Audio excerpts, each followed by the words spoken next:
हाय सांग मैंने जय जगन्नाथ पुणी आपण मान गोटे नुआ भिडियो स्वागत करुच्ची। आज आपण मान सागर किसी क्रिकेटर ऊपर टिके साधारण ज्ञान जहाँ आम तापर टिके कथा हवा क्रिकेट ऊपर टिके कथा हवा। आज क्रिकेटर साधारण ज्ञान जीके पाई भी बहुत दरकार टिके कथा हवा आज क्रिकेट ऊपर। शुणु क्रिकेट प्रथमे आमर इंग्लैंड देश प्रथम आरंभ होता इंग्रेज मान द्वारा खेल खेला जाता खेल हूँ क्रिकेट। जिते फास्ट फास्ट खेल क्रिकेट आरंभ है से इंडियार प्रदर्शन से भल नाला बहुत नैराश्यजनक थिला। 1975 मसीह प्रथम वर्ल्ड कप स्टार्ट है प्रथम वर्ल्ड कप स्टार्ट है प्रथम 2 वर्ष वर्ल्ड कप वेस्टइंडीज दल से बहुत स्ट्रंग टीम थिला माने वेस्टइंडीज को हरवा बहुत कष्टकर हुए। एबे सिना वेस्टइंडीज 2020 को छाड़देला टेस्ट वन रे ना ना से वेस्टइंडीज दल को हरवा बहुत कष्ट। प्रथम 1975 मसीह वर्ल्ड कप नेला वेस्टइंडीज तापर भी नहीं वेस्टइंडीज लगातार 2 वर्ष 1975 नेला 1979 प्रत्येक 4 वर्ष थर वर्ल्ड कप होता जो वेस्टइंडीज नेला। तापर 1983 मसीह भारत प्रथम करी वर्ल्ड कप नहीं किंतु से वर्ल्ड कप जितवा पछरे से वर्ल्ड कपटा जितवा पछरे आमर पूर्वतन खेलाड़ी जे कि कपिल देव दि ग्रेट कपिल देवଙ୍କର बहुत अवदान अच्छी ना कपिल देव नथिले 1983 मसीहा वर्ल्ड कप इंडिया जीति पारि नथांता। कपिल देव को सेतेबेले कुहा जाउथला हरियाणा हरिकेन आ कपिल देव तांका नटराज शॉट पाई बहुत फेमस थिले हरियाणा हरिकेन कारण से हरियाणा पिला हरियाणा हरिकेन नाम परिचित थिले आमर कपिल देव। कपिल देव से भारतर कैप्टेन थे से गोटे 175 रन जिम्बाब्वे एगेन्स्ट गोटे इनिंग्स खेली बाबद में गोटे बही भी लिखाई इंग्लीश बही गोटे अच्छी कपिल देव गोटे इंग्लीश चैप्टर भी अच्छी। तापर 2007 मसीह 2020 वर्ल्ड कप प्रथम कर आरंभ है जो 2007 मसीह 2020 वर्ल्ड कप आरंभ है से दलर कैप्टेन थे महेंद्र सिंह धोनी। से समय बहुत यंगस्टार दल में पशि था माने जमती उथापा आमर इरफान पठान यूसुफ पठान रोहित शर्मा से पूरा यंगस्टर से भाया पिला जो थे हरभजन सिंह वीरेंद्र सहवाग गौतम गंभीर युवराज सिंह आ Yuvraj Singh 2007 world cup 2011 world cup जितबार बहुत अवदान अच्छी। आमर Mahendra Singh Dhoni captainship 2007 2020 world cup India जीतीगला। तापर आमर से जो 2020 वर्ल्ड कप बहुत गुड़े माने रेकर्ड स्थापन होता युवराज सिंह 6टा बॉल रे 6टा छक्का मारी युवराज सिंह 6 बॉल 6 छक्का भारतर एकमात्र खेलाड़ी आउ कहीं मारी ना इंटरनेशनल क्रिकेट रे आउ जने 6टा बॉल 6टा छक्का मारी इंटरनेशनल क्रिकेट नुहे से रणजी मैच मारी रवि शास्त्री 6 बॉल 6 छक्का मारी से इंग्लैंड पुणी छोटकाटिया बोलर नुहे बड़ बोलर ता ना हूँ स्टुआर्ट ब्रॉड ताकू 6 बॉल 6 छक्का से इंग्लैंड कैप्टेन थिला फ्लिंटफ आंड्रयू फ्लिंटफ कैप्टेन थिला से समय ब्रॉड को 6टा बॉल 6टा छक्का मारी।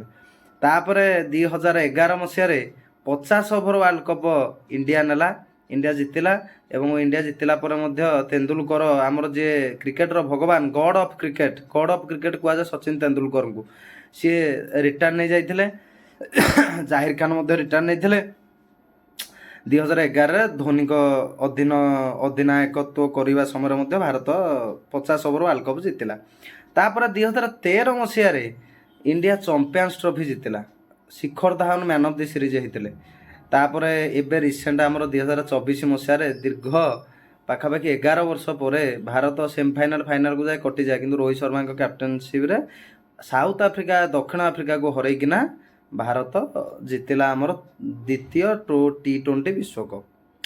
जे आउ कि आम जाना क्रिकेटर को प्लेयर को कौन कह जाए आमर गॉड ऑफ क्रिकेट कह जाए सचिन तेंदुलकर को दि वाल ऑफ क्रिकेट कह जाए राहुल द्राविड़ को मिस्टर क्रिकेट जन ऑस्ट्रेलिया पूर्वतन खेला था माइकेल हसी कह जाए मिस्टर क्रिकेट आ डॉन ऑफ क्रिकेट कह जाए सार डॉन ब्रॉडमैन तांकर क्यारियर एवरेज आगे 99 शेष मैच 100 माने ये आउट जाते ना से क्यारियर सारा 100 सबू मैच 100 आमर भिभि रिचार्ड्स जन वेस्टइंडीज खेलाड़ी थे कह जाए सार ऑफ क्रिकेट जो रवींद्र जाडेजा को सार of cricket hitman of cricket Rohit Sharma को कह जाए आमर king of cricket Virat Kohli को कह जाए Lord of cricket Shardul Thakur को कह जाए এইଗୁଡ଼ାକ ସବୁ ଏମିତି ଦିଆଯାଏ। ମିଷ୍ଟର ଆଇପିଏଲ୍ ମଧ୍ୟ ସୁରେଶ ରାଇନାକୁ କୁହାଯାଏ।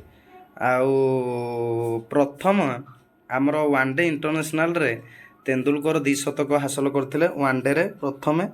ଆଉ ଟେଷ୍ଟରେ ସବୁଠାରୁ ଅଧିକା ରନ୍ ମାରିଛନ୍ତି ଆମର ବ୍ରେନ୍ ଲାରା ସବୁଠାରୁ ଅଧିକା ୱିକେଟ୍। ଲାରାଙ୍କଠୁ ଅଧିକା ୱିକେଟ୍ ଅଧିକା ରନ୍ କେହି ମାରିନାହାନ୍ତି। 400 ରନ୍ ତାଙ୍କର ଏଇଟା ବେଷ୍ଟ ଅଛି। ଆଉ 400 ରନ୍ କେହି ବି ମାରିନାହାନ୍ତି ଟେଷ୍ଟ କ୍ରିକେଟରେ, ସେ ଏକମାତ୍ର ଖେଳରେ ଯିଏ ମାରିଛନ୍ତି। ଆଉ ଟେଷ୍ଟରେ ସବୁଠାରୁ ଅଧିକା ୱିକେଟ୍ ଆମର ନେଇଥିଲେ ମୁଥୟା ମୁରଲୀଧରନ୍, ଶ୍ରୀଲଙ୍କାର ମିଷ୍ଟ୍ରି ସ୍ପିନର। ଦୁସରା ତିସରା ଏଇ ବଲ୍କୁ ସବୁ ପକାନ୍ତି।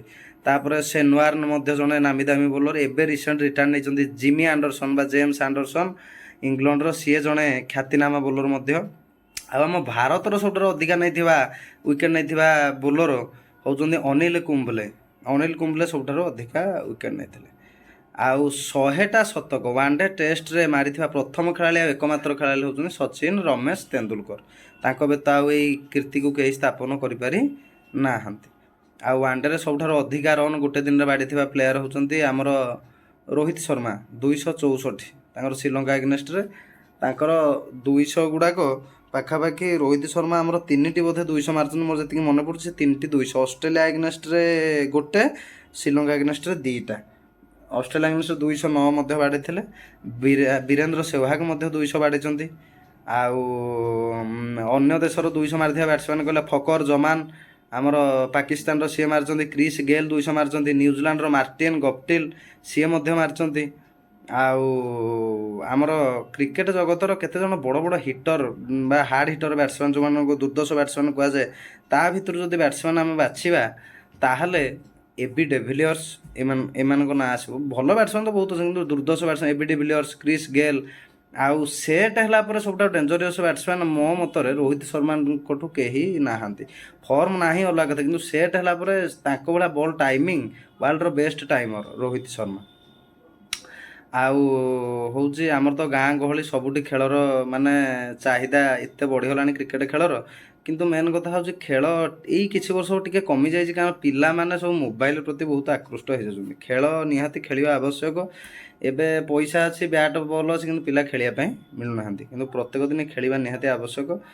ଆଉ ଖେଳିଲେ ଶରୀର ସୁସ୍ଥ ରୁହେ, ମନ ମଧ୍ୟ ସୁସ୍ଥ, ମନ ଫୁର୍ତ୍ତି ଲାଗିବ, ଭଲ ରହିବ। ପ୍ରତ୍ୟେକ ଦିନ ତେଣୁ ଖେଳିବା ନିହାତି ଆବଶ୍ୟକ। କ୍ରିକେଟ ନ ହଉ ଯେକୌଣସି ଖେଳ ଖେଳିଲେ ମଧ୍ୟ ଭଲ।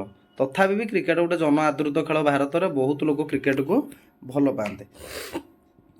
ଆଉ ଆମର ସବୁଠାରୁ ବଡ଼ ଛକା ମାରିଥିବା ପ୍ଲେୟାର ହେଉଛନ୍ତି ସାହିଦ ଆଫ୍ରିଦି। 158 ମିଟର ଗୋଟେ ଛକା ମାରିଥିଲା। ମ୍ୟାକ୍ଲୋରେନ୍ ବୋଲି ସାଉଥ ଆଫ୍ରିକା ଗୋଟେ ବୋଲର ଅଛି, ତାକୁ ସେ ମାରିଥିଲେ, ତାର ଗୋଟେ ରେକର୍ଡ ଅଛି। ଆଉ ଆମର ଯଦି ବର୍ତ୍ତମାନର ଭଲ ବୋଲର କୁହାଯାଏ, ମାନେ 1 ନମ୍ବର ୱାର୍ଲଡର ବୋଲର ହେଉଛନ୍ତି ଜସପ୍ରୀତ ବୁମରାଙ୍କ ଭଳିଆ ବୋଲର ନାହାନ୍ତି। ଏଇଆ ଆମ ଓଡ଼ିଶାରେ ଥିବା ତ ଗୋଟେ କ୍ରିକେଟ ଷ୍ଟାଡ଼ିୟମ୍ ଜାଣିଥିବେ, କଟକ ବାରବାଟୀ ଷ୍ଟାଡ଼ିୟମ୍, ଆଉ ତ ନାହିଁ। ଆମ ଭାରତର ସବୁଠାରୁ ବଡ଼ ଷ୍ଟାଡ଼ିୟମ୍, ବିଶ୍ୱର ବି ବଡ଼ stadium, Sardar Patel stadium, Narendra Modi stadium, ଯେଉଁଟା ଆମର ଗୁଜୁରାଟରେ ଅଛି। ସେଠାରେ ପାଖାପାଖି 1,00,000ଠୁ ଅଧିକା ଲୋକ ଏକା ସାଙ୍ଗରେ ବସିକିନା କ୍ରିକେଟ ଦେଖିପାରିବେ। ତା ପୂର୍ବରୁ କୋଲକାତାର ଇଡେନ୍ ଗାର୍ଡେନ୍ ଫିଲ୍ଡ ମଧ୍ୟ ଥିଲା ଗୋଟେ ବଡ଼ ଷ୍ଟାଡ଼ିୟମ୍। ଯଦି ଭିଡ଼ିଓଟି ଭଲ ଲାଗିଥାଏ ଭିଡ଼ିଓଟିକୁ ଲାଇକ୍ କରିବେ, ଚ୍ୟାନେଲଟିକୁ ସବସ୍କ୍ରାଇବ୍ କରିବେ। ରହିଲି, ଜୟ ଜଗନ୍ନାଥ।